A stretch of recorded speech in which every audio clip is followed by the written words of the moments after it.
Hi guys, this is Fisayo Adedipe TV. Welcome to my YouTube channel. I'm also known as Alpha Leo and also Handsome Cochito. Welcome to the world of sports, and Euro 2024 has already kickstarted and there have been many goals, exciting moments. I'm going to give you the news of the matches and how the tournament is unraveling and going right now. I also share to you transfer news as it unfolds. Let me first of all dive into the news, into transfer news right away. So we'll start from a former news I mentioned. I talked about Chelsea and their prodigy, their talents. He plays for Palmeiras in Brazil. His name is WILLIAN ESTAVAO. I hope you can remember. I mentioned it earlier on about the news. Everything is done and dusted as we speak. So Chelsea has already completed the signing. It's just because he has already even completed his medicals just this last week, and the last thing that is remaining right now is to just sign the contract. And after signing the contract, he's going to actually travel to Chelsea in 2025 season and be part of the first team. So he's not going to be loaned out to any sister club like Strasbourg, but he's going to join the first team in 2025. He's also an excellent talent, an exceptional global talent. Remember, Hendrik signed for Real Madrid, and him and Hendrik, they play in the same Palmeiras. So Hendrik is going to Real Madrid and ESTAVAO will go to Chelsea. So that's a good steal by Chelsea. And we'll move on to Olympique Marseille in France. They are on the verge of completing the signing of their new coach. Who else? His name is ROBERTO, which is the former boss for Brighton. So the paperwork is actually almost done and dusted right now. It's almost sealed. So any moment from now, by tomorrow, only ROBERTO will sign the documents. And during the week, it will be unveiled as their new coach.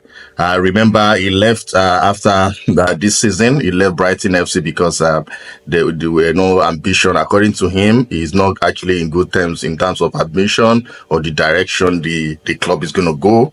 So I think it needs money box. It needs a lot of commitment from the owners, and they were not on the same page. So he had to leave the club.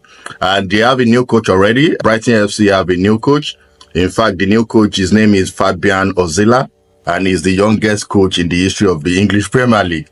He's 31-year-old, and he also is the coach of St. Pauli in Bundesliga. In fact, he had a great season with them because he actually ensured that they promoted the club. He promoted the club to the Bundesliga last season, just last month. And he's 31-year-old, like I said, and he has done excellently well for St. Pauli, and he has joined Brighton FC right now. Another transfer news in Napoli in Italy. Victor OSIMHEN, so this week, he's going to talk to his representative to explore a lot of options on how he can leave Napoli. He's very, very much interested in leaving, and he's going to actually unveil or talk to his representative his choices, prefers locations that he wants to go to. PSG are about inquiring about his services, but some other clubs are also interested, but he's going to make that decision very, very soon. So this week he's going to talk to his representative and ensure that he gets a direction on where next to go to continue his career. His colleague, his teammate Kvaratskhelia is also looking at leaving. Actually, he's not spoken a word yet, but sources has stated that his father has already mentioned that he has played under a lot of coaches, and it's not really a good thing for him that he believes his son should leave this season to go to another place where there will be stability of coaches. So he said he would prefer his son to leave, and we're just waiting for Guara to mention or make a commitment that he has agreed with his father that he's going to leave Napoli. And we have another Chelsea news right now. Chelsea also are in the position of negotiating contract with talks, let me say initiate talks with Serhou Guirassy. Remember Serhou Guirassy, the VfB Stuttgart player, is their striker. He scored a lot of goals last season, and he has started turning the heads of scouts and managers across the globe. So and he even have a buyout clause that is very cheap, just 16 million euros or thereabouts. So he's a good finisher. So are already interested as we speak, and they will look into how they can sign him and it will be a good sign in anyways because Jhon Duran and Aston Villa negotiation not really smooth as we speak. They are talking about player swap. They are talking about £40 million. When Chelsea can also buy Serhou Guirassy at like £16 million or euros. So either way, if Chelsea are actually very smart, and Serhou Guirassy is experienced, 28 years old. So if you want better result, quick result right now, I would suggest you go for an experienced player like him. Fine, he will be coming from Bundesliga, but at the same time also, because he has experienced a lot of, maybe 1 or 2 or 3 months, he will settle in London and will start delivering the goals. And the last news for the transfers we have is that Levi COLWILL, Chelsea has made that he's not going anywhere as we speak. They have plans for him because a lot of football clubs across Europe has been looking at getting his services, and Chelsea has categorically mentioned that Levi COLWILL will not go anywhere. He's their left centre back and he's not going anywhere. They have plans for him for next season, and even Enzo Maresca, they have plans for him next season. So Levi COLWILL is not going anywhere with Chelsea. Now let's go to Euro 2024, and of the tournament, Germany Scotland, it was 5-1. It was it actually whitewashed them. It was very, very, very good, a very good outing for Germany. The game was actually marshaled in the middle by Toni Kroos. He missed only one pass throughout the period they played. So that's a legend of the game. And rest Florian Wirtz. Remember I mentioned about Florian Wirtz. He plays for Bayern Leverkusen. Watch out for him. Kai Havertz also is in form. So Germany are in contention of winning this title if they get their acts together and they improve game by game. So another match which I want to highlight is Spain Croatia. I mentioned about gift card, that once you have the correct prediction, you're going to win great gift card. Unfortunately, nobody has made the comments on my YouTube channel. I want to encourage you, this is for real. I want to encourage you, share it to your friends, your family, subscribe, like the button, please. I'm going to share it and I'm making the commitment. The score is 3-0. Spain actually 3-0. It was 60 minutes. The Croatian coach removed Luka Modric. That the game is already won by Spain, so there's no need. Remember, Yamal played well, and Fabian Ruiz played scored. Danik also scored. Morata scored. So it was a very excellent game by Spain, and please watch out for them when they settle in and get their acts together. They are also contenders. Italy, Albania. Italy also won. They came from behind and won 2-1 against Albania. I want you to look at this left center back. His name is Ricardo Calafori. That guy is very, very good. And he said he's interested in going to England or playing for Chelsea or West Ham. But Chelsea has not even said a word about that. And scouts across the world are looking at this guy. This guy is very, very good with the ball. And about Slovenia, Denmark, it was a 1-1 draw. Christian Eriksen scored his goal. Hungary, Switzerland won 3-1. I want about Netherlands and Poland. Netherlands and Poland as well. Netherlands came from behind. About where actually scored the winning goal, 2-1. And the last I will mention is England and Serbia. It was a tough match for England in the second half. But the first 35 minutes, England, they played exceptionally well. Especially their golden boy. Who else? Jude Bellingham. Jude Bellingham of Real Madrid is their golden boy. The guy is playing confidently, firing on cylinders.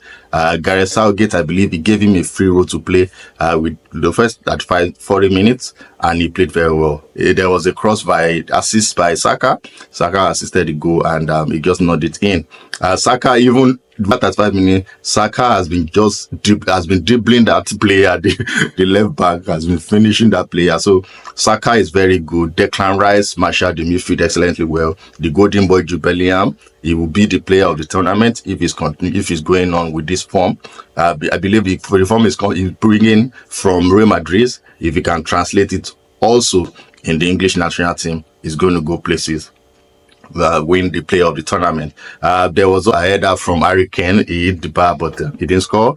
And second half, a lot of people have been talking about the approach that Gareth Southgate used, which was to bring in Conor Gallagher and remove Trent Alexander-Arnold. But in my own opinion, based on what I watched live, It was because the pressure was just too much. And remember, Trent is practically an offensive player, right? From the right back, he plays passes. He doesn't have that strength to defend a lot. So they need somebody in the midfield that can defend, and that was the reason why they brought in Conor Gallagher. Kubimano also came in later just to shock in the midfield. And Serbia, they are not easy. They are not just a easy fight to play against, because they have Mitrovic, they have Vlahovic, they have a lot of strong players. They have Tadic entered, and there was a pass given to Jovic. Jovic was not able to convert it. And thank goodness that they have their keeper. England have their keeper, Pickford. Pickford also made an excellent save to ensure that they won that game 1-0. England won 1-0, and that was a good start. They will go to the tournament. A lot of fans across the world, English nationals, are also not happy because they have a plethora of players, of talent that can change the game. They believe they should be positive in their approach. They should not actually cower, and they are blaming Southgate of bringing in Gallagher of Akopama that will, play more goals. But you need to be tactical in this kind of game, because it's very difficult if you are hired and you know that they are also very tough. It's better for you to seal the game. If it's 1-0, 3 points is very important than you playing an exciting, and eventually you lose your win and you're playing draw. So grind out these results, win 1-0 and close shop. I remember Jose Mourinho always do as well, but win is a win, no matter how ugly it is, because that is what will take you over to the next game or the next stage of the tournament. So I believe he didn't play very well, and he may go into the game, or he may change his position, but Foden need to up his game within this tournament. And another prediction I'd like us to talk about is the prediction of the match France against Austria. Please, it's going to happen tomorrow, and I want you to predict the correct score of this game, France against Austria. And whoever wins, please put it in the comments, subscribe, like, and share, and I will pick it randomly. I will pick randomly the winner, and I will surely send that winner the gift card. Like I said, the winner is going to testify anyway. So thank you, and please like, subscribe, and share this YouTube channel. I still remains Alpha Leo. I still remains Handsome Cochito, and this is Fisayo Adigwe TV. Thank you for your time, and have a wonderful day. Cheers, guys. Bye.